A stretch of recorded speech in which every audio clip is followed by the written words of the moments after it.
नमस्कार, मैं हूं आशीष आनंद। इस वक्त उत्तर प्रदेश में राजनीतिक सरगर्मियां काफ़ी ज़ोरों से चल रही हैं। गहमा गहमी का एक माहौल है। हमारे साथ मौजूद हैं शुभलेश यादव जी, जो समाजवादी पार्टी से जुड़े हैं, और उनका जुड़ाव कितना लंबा है इस बात से समझा जा सकता है कि वो राष्ट्रीय अध्यक्ष हैं अखिलेश यादव जी।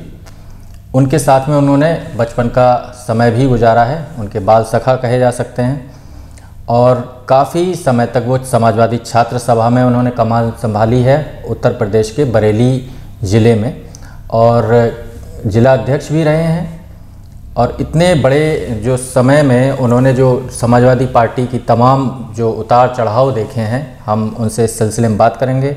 और इसके अलावा जो इस वक्त चुनावी माहौल है उसमें उनकी क्या भूमिका बन रही है और वो खुद भी क्या तैयारियां कर रहे हैं, क्या कोशिशें कर रहे हैं, हम इस पर उनसे बात करेंगे। आपका बहुत बहुत स्वागत है शुभलेश जी। बहुत बहुत धन्यवाद आशीष भाई। आपका जो पूरा तजुर्बा रहा है समाजवादी पार्टी किससे आपका जो जुड़ाव रहा है, वो कितना समय से आप हैं और आपने क्या क्या देखा है, ख़ास जिसको शायद तमाम लोग ना भी जानते हों? 1994 से राजनीतिक जीवन की शुरुआत हुई और राजनीति में आना भी एक इत्तेफाक था। बरेली कॉलेज में जब हम लोग पढ़ाई कर रहे थे तो उस समय बीएससी में हम लोग पढ़ते थे, तो उस दौरान कुछ साथियों को प्रैक्टिकल में फेल कर दिया गया था बीएससी में। तो उनकी समस्याओं को लेके हम लोग विश्वविद्यालय जाके कुलसचिव महोदय से मिले और उनसे दोबारा प्रैक्टिकल कराने की मांग की। मांग अनसुनी कर दी गई। हम लोग उसी समय से धरने पे बैठ गए और वहीं से राजनीतिक जीवन की शुरुआत हो गई। फिर छात्र सभा जो थी पार्टी की, उसमें पहले महासचिव बनाए गए और बाद में 1994 में समाजवादी छात्र सभा का जिला अध्यक्ष बना दिया गया। उसी तरह से उसके बाद 2000 में युवजन सभा के जिला अध्यक्ष रहे, युवजन सभा के प्रदेश में भी बड़े पदाधिकारी रहे, और फिर यहाँ बरेली में पार्टी के सचिव, महासचिव, उपाध्यक्ष और बाद में माननीय राष्ट्रीय अध्यक्ष जी की कृपा से बरेली के जिला अध्यक्ष भी बने। इस तरह से पूरा अभी वर्तमान में प्रदेश कार्यकारिणी के सदस्य हैं।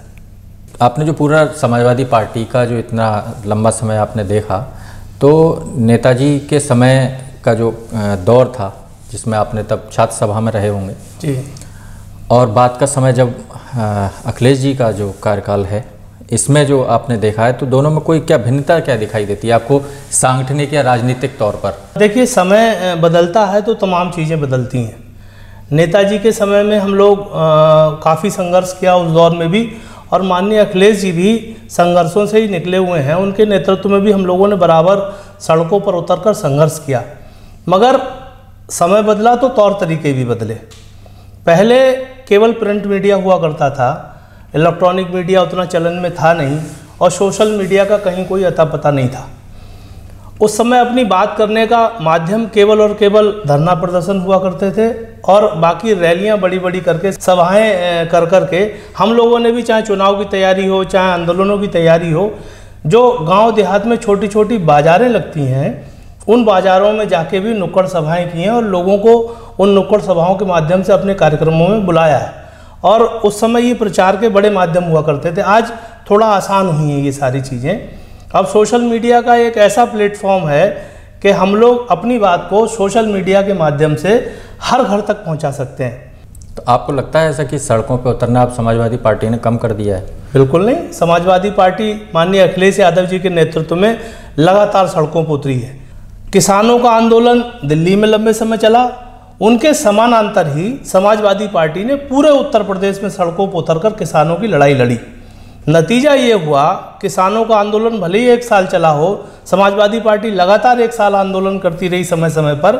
उसी का ये परिणाम हुआ कि केंद्र की सरकार को वो तीनों काला कानून वापस लेने पड़े। समाजवादी पार्टी का कोई आंदोलन रहा जिसकी वजह से केंद्र सरकार ने इन 3 जो कृषि कानून हैं उनको वापस लिया है? देखिए, किसान संगठन जो हैं उसमें भी समाजवादी पार्टी के लोग बड़े पैमाने पे जुड़े हुए हैं। जैसे उदाहरण के लिए मैं आपको बता दूं, हमारे एक पुराने साथी जो रुद्रपुर के पार्टी के जिलाध्यक्ष भी रहे, तेजिंदर सिंह बिर्क, लखीमपुर में जब गाड़ी से भारतीय जनता पार्टी के एक गृह राज्य मंत्री की गाड़ियों ने जब रौंदा था, तो उसमें एक पीड़ित वो भी थे, उनके ऊपर भी गाड़ी चढ़ाई गई और मैं उनके पास होके भी आया और हम धन्यवाद भी देना चाहते हैं अपने राष्ट्रीय अध्यक्ष जी को। उन्होंने अपने कार्यकर्ता का दर्द समझा और उनके इलाज की समुचित व्यवस्था भी कराई और उन्हें आर्थिक सहयोग भी माननीय राष्ट्रीय अध्यक्ष जी ने प्रदान किया। तो चाहे दिल्ली के आंदोलन की बात हो, चाहे समाजवादी पार्टी के सभी तहसील मुख्यालयों से लेकर जिला मुख्यालयों पर धरने आंदोलनों की बात हो, तो किसानों की लड़ाई में हम बराबर खड़े रहे। इसी तरह से अगर आरक्षण की बात है नीट में, अकेले नीट के आरक्षण की बात नहीं है। आपको याद होगा विश्वविद्यालयों में प्राध्यापकों की नियुक्ति हुई, तमाम प्रोफेसर्स की नियुक्ति हुई और उसमें आरक्षण को ख़त्म करने की पूरी कोशिश भारतीय जनता पार्टी की सरकार ने की। हम लोगों ने इसके विरोध में, अगर आपको याद हो, संसद से लेकर सड़क तक लड़ाई लड़ी। उसका ही परिणाम आया था कि बाद में उन नियुक्तियों पर रोक लगा दी गई थी। 2017 में योगी आदित्यनाथ सरकार जो भाजपा की है वो बनी और वहाँ पर जो ये बात आई भी कि गंगा जल से धोया गया मुख्यमंत्री आवास। फिर बाद में अखिलेश जी ने भी कई सभाओं में, जो लोकसभा के इलेक्शन में, उन्होंने कहा कि मुझे पहली बार पता चला कि मैं जो हूँ वो किस वर्ग का हूँ मैं। तो क्या समाज पर इसका कोई प्रभाव लगता है आप? उस निवास को जहाँ माननीय अखिलेश यादव जी रहते हो, गंगा जल से धुलवाना, ये भारतीय जनता पार्टी के लोगों की मानसिकता को दर्शाता है। फिर सरकार उत्तर प्रदेश में समाजवादी पार्टी की बनने जा रही है। तमाम तरह के दुष्प्रचार हुए, अब जांच होगी, उसमें भी हम लोग भी निकालेंगे, तमाम चीज़ें निकलेंगी उसमें भी। भारतीय जनता पार्टी के लोग मनुवादी मानसिकता के लोग हैं और उन्हें पिछड़े वर्ग के लोग और दलित वर्ग के लोग पसंद नहीं आते हैं। हमेशा पक्षपात और दुराभाव उनका दलितों और पिछड़े वर्ग के लोगों के साथ रहा है और वो उनके काम करने के तरीके में भी प्रदर्शित होता है। आरक्षण का लाभ दलित वर्ग को होता है, आरक्षण का लाभ पिछड़े वर्ग को होता है, मगर भारतीय जनता पार्टी आरक्षण को खत्म करना चाहती है। इसी से उनकी दूसरी मानसिकता पता लग जाती है। मगर भारतीय जनता पार्टी का ना तो संविधान में विश्वास है और ना भारतीय जनता पार्टी किसी को साथ लेके चलने में विश्वास रखती है। वो तो सीधे सीधे सांप्रदायिक राजनीति करने वाले लोग हैं। इसके अलावा उन्हें वोट का कैसे वोट हथियाया जाए, कैसे लोगों को झूठ बोल बोल के कैसे गुमराह किया जाए, इसके अलावा भारतीय जनता पार्टी कुछ नहीं जानती। झूठ बोलने की मशीन है भारतीय जनता पार्टी और आरएसएस। क्योंकि आप प्रदेश की कार्यकारिणी के सदस्य हैं, तो उत्तर प्रदेश में आप बुनियादी ऐसी क्या चीज़ें लगती हैं जिन पर कि चर्चा, बहस और लोगों को गोलबंद करने की ज़रूरत लगती है? उत्तर प्रदेश में समस्याएं ही समस्याएं 5 साल के अंदर पैदा हो गई। मैं समझता हूँ इस समय आम आदमी अगर सबसे ज़्यादा किसी चीज़ से प्रभावित है तो वो है महंगाई का मुद्दा। जो बुनियादी ज़रूरतें हैं, जो घरों में ज़रूरत पड़ती है, चाहे वो सब्जी हो, चाहे राशन हो, चाहे सरसों का तेल हो, कोई ऐसी चीज़ नहीं बची है जिसकी कीमतें आज की तारीख में आसमान ना छू रहे हों। सब्जियां इतनी महंगी हैं कि कोई गरीब आदमी आज की तारीख में हरी सब्जियां खरीद के नहीं खा सकता। सरसों का तेल 220 रुपये से लेकर 250 रुपये लीटर तक बिक रहा है। गैस का सिलेंडर 1000 रुपये का हो गया है। दालें, आटा, चावल, जो भी बुनियादी ज़रूरत है घरों में राशन में, वो सारी चीज़ें बहुत महंगी हो गई हैं। कैसे 2 वक्त की रोटी आदमी अपने परिवार के लिए जुटाए? रोजगार के साधन पूरी तरह से ख़त्म हो गए, रोजगार उपलब्ध हो नहीं पा रहा है। ठेले लगाने वाले, रिक्शे चलाने वाले, 2 वक्त मजदूरी करने वाले लोग कैसे अपने बच्चों का पेट पाल रहे होंगे? ये तो उनसे जाकर भारतीय जनता पार्टी के लोग पूछे जाके, तब उन्हें एहसास होगा कि कितने खराब परिस्थितियों में उत्तर प्रदेश के लोग अपना जीवन यापन गुजार रहे हैं। झूठ बोलने में भारतीय जनता पार्टी का कोई सानी नहीं है।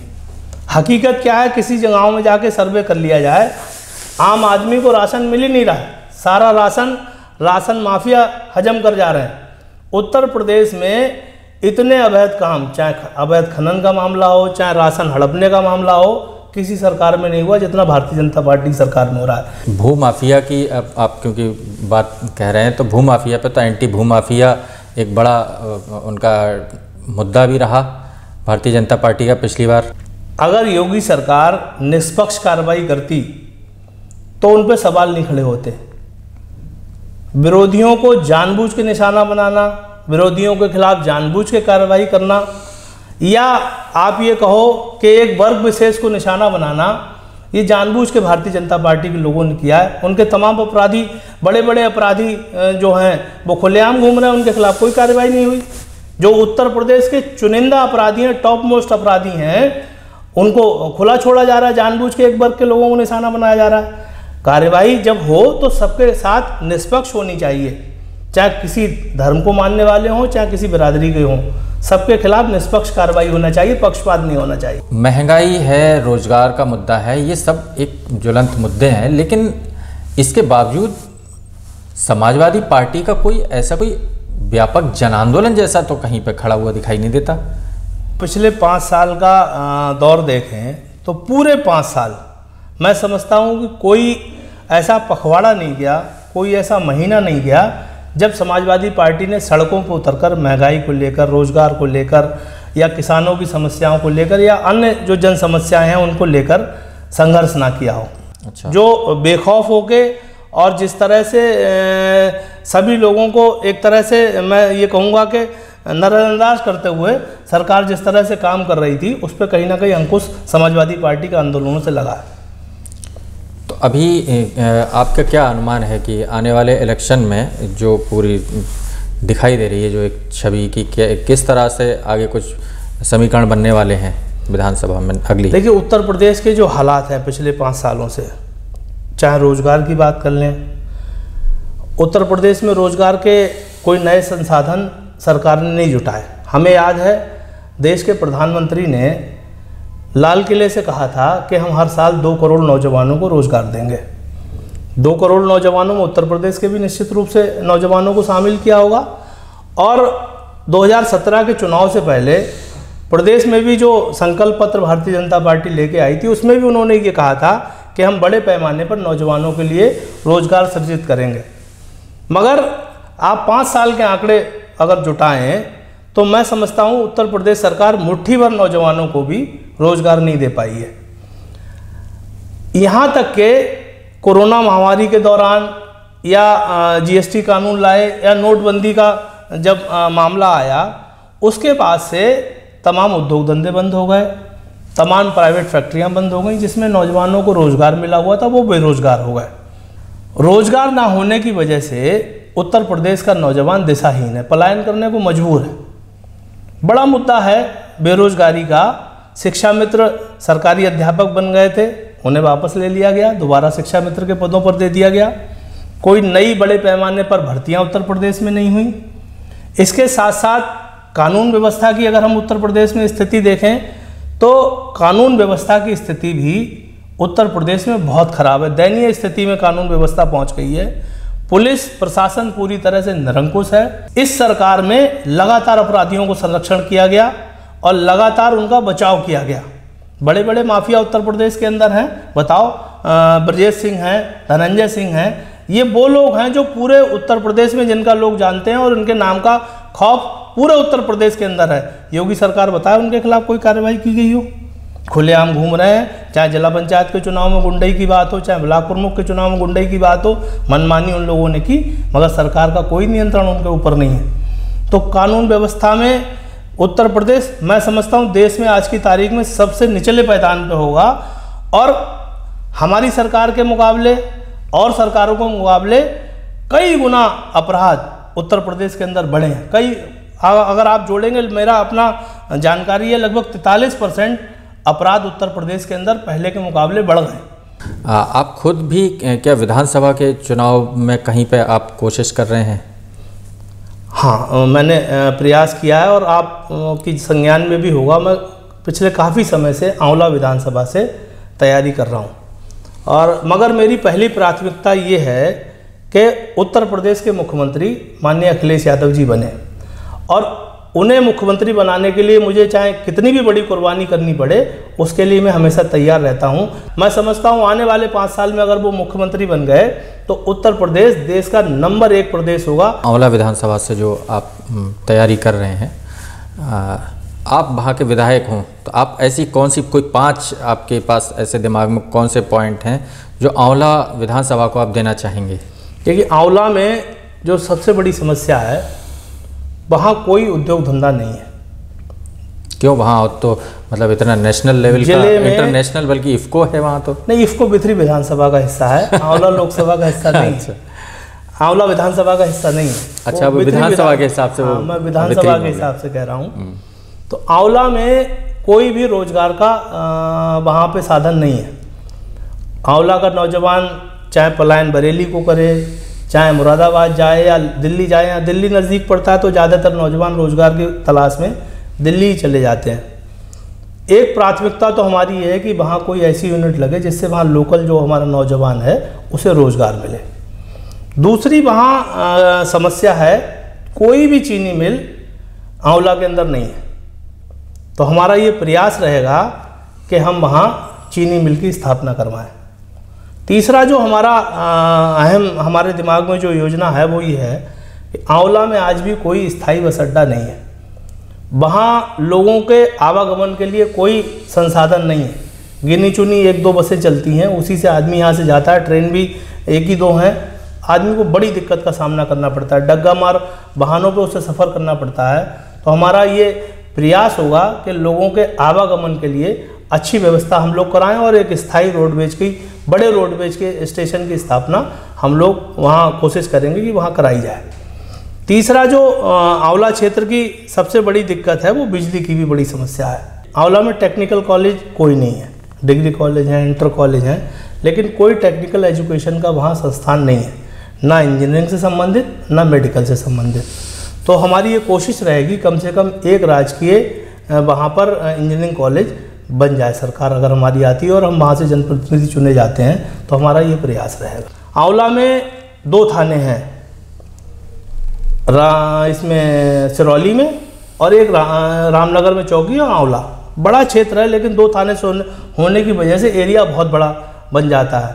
पुलिसिंग में वाकई दिक्कत आती क्योंकि रामगंगा के किनारे का क्षेत्र है, वहाँ खादर का भी काफ़ी इलाका लगता है, तो दिक्कत आती है पुलिसिंग में। तो हमारी ये कोशिश रहेगी कि वहाँ पुलिस व्यवस्था अच्छी हो, कानून व्यवस्था अच्छी हो और अपराध कम हो। इसके लिए कोशिश रहेगी वहाँ एक थाना और बनवाया जाए जिससे लोगों को आसानी से न्याय मिल सके। बहुत बहुत शुक्रिया आपका शुभलेश जी। और बाकी अभी देखते हैं, वक्त तो अभी काफ़ी है इलेक्शन में, और उस वक्त में कितने क्या और बदलाव होंगे। तब तक के लिए आपसे धन्यवाद, आपके लिए शुक्रिया बहुत बहुत, सभी दर्शकों के लिए आपका बहुत बहुत धन्यवाद। आपने यहाँ बुलाया और अपनी बात रखने का अवसर दिया, उसके लिए हम द लीडर के बहुत बहुत आभारी हैं।